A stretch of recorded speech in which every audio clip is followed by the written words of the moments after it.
Aviso de conteúdo. Este relato contém referências a crimes reais envolvendo violência contra vítimas jovens. Recomendamos discrição do espectador. Toda chave abre um segredo. Você está pronto? Na noite de Halloween, 31 de outubro de 1979, Shirley Lynette Ledford, de apenas 16 anos, estava voltando para casa depois de uma festa. Ela não conseguiu carona com os amigos e, por isso, a adolescente se viu obrigada a pedir carona na rua. Foi aí que, do lado de fora de um posto de gasolina, Shirley viu um rosto conhecido. Era Lawrence, um cliente que sempre aparecia no restaurante onde ela trabalhava meio período. Ele parou para abastecer a van e a Shirley, sentindo um alívio imediato, foi até ele e perguntou se ele podia levar ela até em casa. Lawrence concordou na hora. Mas quando a Shirley abriu aquela porta deslizante e entrou na escuridão total da van, ela percebeu que ele não estava sozinho. Tinha outro homem lá dentro, um homem chamado Roy.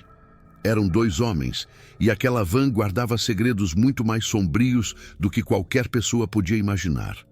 Enquanto eles dirigiam, o Roy ofereceu maconha para a Shirley, mas ela recusou educadamente. Os minutos foram passando, e a van continuava andando. A Shirley começou a estranhar. Eles estavam demorando muito. Aquele não era o caminho certo. Quando ela finalmente perguntou sobre a rota, o Lawrence só explicou bem casualmente que estava apenas desviando do trânsito. Até que a van parou. O Lawrence anunciou que eles tinham chegado. Mas quando a Shirley olhou pela janela, ela não reconheceu nada. A rua era estranha, completamente deserta. Ela se virou para o Roy, confusa, pronta para perguntar onde diabos eles estavam. E foi nesse exato momento que ela viu a faca na mão dele. "Se você gritar, você morre", o Roy disse friamente. A Shirley olhou desesperada para o Lawrence. Ela conhecia ele. Ele sempre tinha sido tão gentil com ela no restaurante.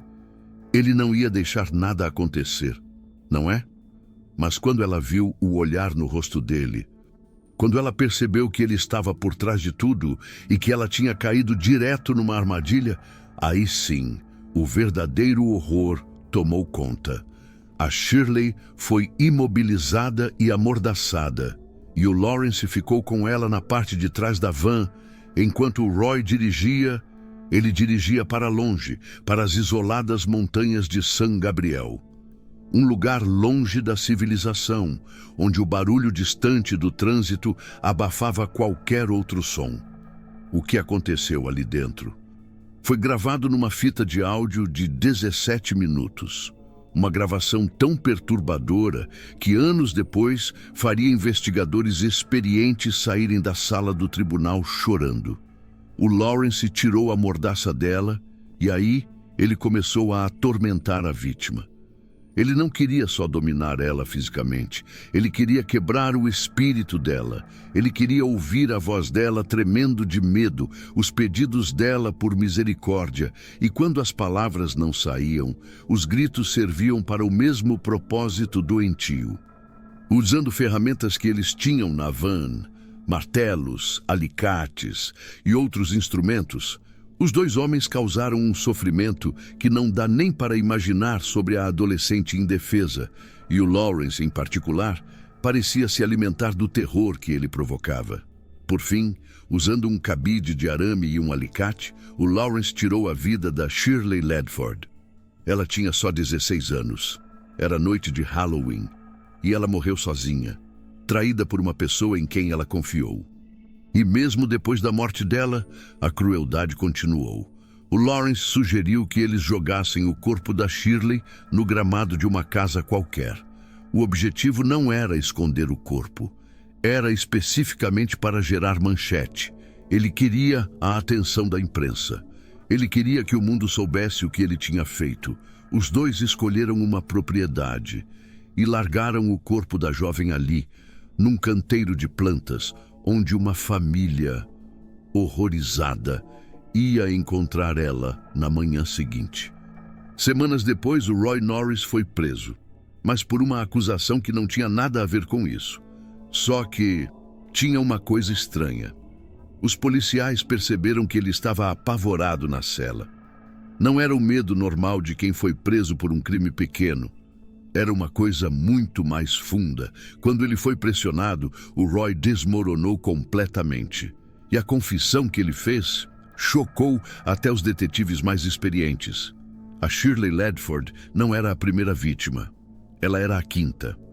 Durante todo o verão de 1979, o Lawrence Bittaker e o Roy Norris tinham caçado mulheres jovens, usando a van deles, que eles mesmos chamavam, cinicamente, de furgão do assassinato.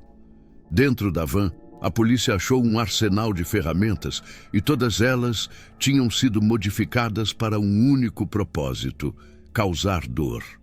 Foi por isso que a imprensa logo deu um nome para o caso: os assassinatos da caixa de ferramentas. Em 29 de janeiro de 1981, mais de 100 pessoas lotavam o tribunal para o julgamento do Lawrence Bittaker. O promotor, Stephen Kay, se levantou e fez um aviso sombrio para o júri. Para aqueles de vocês que não sabem como é estar presente num assassinato, vocês estão prestes a descobrir. O que veio depois foram 17 minutos que marcariam para sempre todo mundo que estava ali.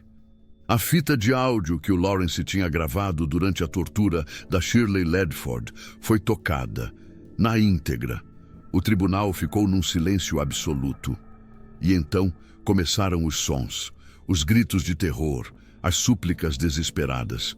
E pior, as vozes frias zombando dos dois homens. As pessoas começaram a chorar, ali mesmo.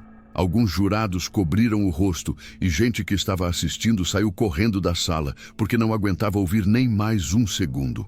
Até o promotor Kay, um veterano que já tinha visto o pior da humanidade, teve que sair da sala por um momento. Ele disse mais tarde para os repórteres: todo mundo que ouviu aquela fita teve a vida afetada. Eu só consigo pensar naquelas garotas, o quão sozinhas elas estavam quando morreram.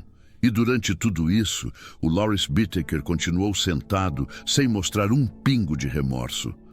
Quando ele viu as pessoas chorando, ele sorriu. Mesmo com todas as provas contra ele, o Lawrence ainda tentou se defender, com mentiras absurdas. Ele alegou que tudo tinha sido combinado, que a Shirley estava participando por vontade própria e que a fita de áudio era só a prova de um encontro íntimo barulhento entre 3 pessoas. O júri não acreditou em uma única palavra. O veredito: culpado. Culpado de 5 acusações de assassinato em primeiro grau, conspiração, 5 sequestros e uma lista enorme de outras agressões. A sentença: pena de morte para o Lawrence Bittaker. O Roy Norris pegou 45 anos de prisão, com a chance de condicional depois de 30 anos. Lawrence Sigmund Bittaker nasceu em 27 de setembro de 1940. Os pais biológicos dele não o queriam. Ele foi um acidente, uma criança que ninguém queria. Logo depois de nascer, ele foi entregue para um orfanato e depois foi adotado. Para o Lawrence, que já sabia que era adotado, essa falta de estabilidade só piorou as coisas, e aos 12 anos, ele já tinha ficha na polícia por pequenos furtos. Apesar dele ter um QI de 138, que é acima da média, o Lawrence largou a escola aos 16 anos, quando ele foi preso pela primeira vez e passou 1 ano detido. Ele descobriu, quando saiu, que os pais adotivos dele tinham se mudado para outro estado. Sem avisar, eles simplesmente abandonaram ele. O Lawrence nunca mais viu eles. Numa das vezes em que ele esteve na prisão, os psiquiatras avaliaram ele e chegaram na mesma conclusão. Lawrence Bittaker era um psicopata. Ele confessou que os crimes que ele cometia davam para ele um senso inflado de autoimportância.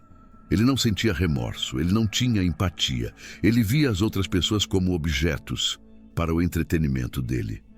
O Roy Lewis Norris nasceu em fevereiro de 1948, filho de um pai pobre e uma mãe viciada em drogas. A infância dele foi um ciclo sem fim, de lares adotivos e de abuso. A memória mais forte que o Roy tinha era de ser punido o tempo todo. Quando ele era culpado, quando era inocente, não fazia diferença. Ele ficava sem comida, sem roupa, sem nenhum tipo de afeto. Essa disciplina toda distorcida ensinou para o Roy uma lição horrível. Não importa se você é bom ou mau, então faça o que você quiser. Em 1977, na colônia penal masculina da Califórnia, os dois predadores se encontraram. Segundo o Roy, o Lawrence protegeu ele 2 vezes quando outros presos tentaram agredi-lo, e isso criou um tipo de vínculo entre eles. As conversas entre eles revelaram uma coisa perturbadora. Os dois tinham as mesmas fantasias violentas contra mulheres. Eles começaram a planejar. E o plano era específico e grotesco. Eles queriam assassinar uma garota de cada idade adolescente, dos 13 aos 19 anos, 7 vítimas no total.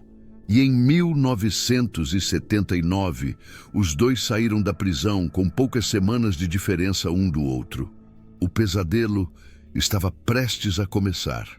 Depois que foi condenado, o Lawrence Bittaker deu várias entrevistas do corredor da morte e as palavras dele mostravam o quão fundo ia a maldade dele. Ele disse: "O único remorso que eu sinto é de ter sido pego." O que? Ele chegava a assinar cartas para fãs com o apelido de Bittaker Alicate, uma referência cheia de orgulho aos instrumentos que ele usou para torturar suas vítimas. O Lawrence Bittaker morreu de causas naturais em 13 de dezembro de 2019, aos 79 anos. Ele nunca foi executado, mesmo passando 40 anos no corredor da morte. O Roy Norris também passou o resto da vida na prisão e morreu em fevereiro de 2020, aos 72 anos. Durante todos esses anos, ele tentou várias vezes diminuir o que ele fez. O Lawrence me forçou, era o que ele dizia. Eu pensei em denunciar ele. Mas os especialistas não acreditavam nele. Os investigadores e psicólogos concordavam. O Roy sentia um prazer imenso no sofrimento que ele causava. Ele era tão culpado quanto o Lawrence. Eu não gostava de matar, o Roy disse numa entrevista. Mas essa era a parte favorita do Lawrence. Assistir as mulheres lutarem para viver, sabendo que ele logo ia tirar a vida delas. O promotor Stephen Kay declarou publicamente que os assassinatos da caixa de ferramentas foram o caso mais perturbador de toda a sua carreira. Mesmo décadas depois, ele ainda tinha pesadelos. Mas talvez o preço mais trágico tenha sido pago por Paul Bynum, o investigador-chefe do caso. Em dezembro de 1987, Bynum tirou a própria vida. Na nota de suicídio, ele falou especificamente sobre como os crimes do Bittaker e do Norris assombravam ele. Ele escreveu sobre o medo irracional de que, se eles fossem soltos, eles pudessem ir atrás dele. Um homem dedicado à justiça, que foi destruído pelos horrores que ele testemunhou. A fita de áudio, aquela de 17 minutos, detalhando o sofrimento da Shirley Ledford, nunca foi destruída. Ela continua nos arquivos da Academia do FBI até hoje. O propósito dela? Treinar novos agentes do FBI. É para dessensibilizar eles para a realidade crua da tortura e do assassinato. Preparar eles para o pior que a humanidade pode oferecer.